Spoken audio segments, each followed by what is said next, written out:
Praise the lord. దేవుని ఘనమైన నామమునకు మహిమ కలుగునుగాక. ప్రభు నామమున మీ అందరికీ హృదయపూర్వక వందనాలు. ఈ ఉదయకాలము దేవుని వాక్యాన్ని విందాం.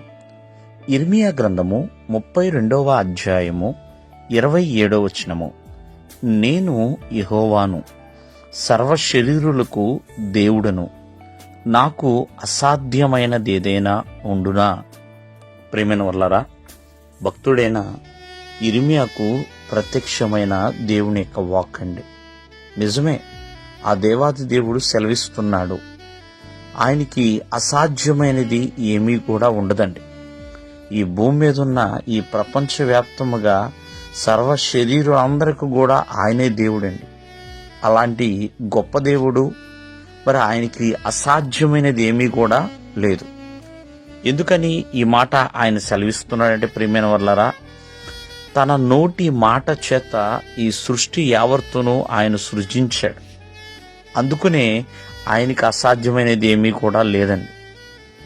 ఆయనకి అసాధ్యమైనది ఏం లేదు తన నోటి మాట చేత. ప్రియులరా, ఈ ఉదయకాలం ముందు ఆలోచన చేయండి. ప్రతి ఒక్కరూ కూడా ఆ దేవాది దేవుడు తన యొక్క మహిమ చేత మనల్నందరినీ కూడా బలపరుస్తూనే ఉన్నాడు. మరి ఎంతోమంది మరణించిన వారిని కూడా ఆయన లేపి ఉన్నాడు.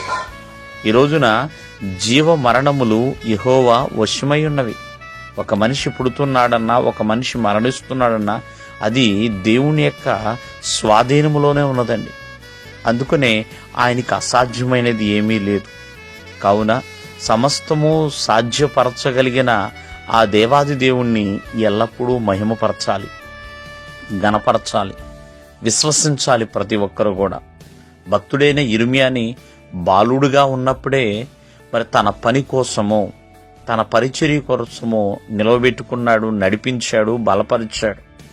ప్రేమైన వర్లరా, ఇర్మియా దేవుని ప్రజల కోసము ఎన్నో మార్లు కన్నీళ్లు కార్చి ప్రార్థన చేసి ఉన్నాడు. మరి దేవుని ప్రజల తరపున ఆయన ప్రభువుకి ప్రార్థన చేశాడండి.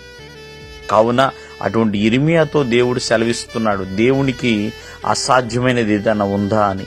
ఏమీ లేదు ప్రియమైన వర్లరా. ఆయన ఎర్ర సముద్రమును 2 పాయలుగా చీల్చినవాడు, సముద్రములోంచి పూరేళ్లని రప్పించినవాడండి ప్రియమైన వర్లరా.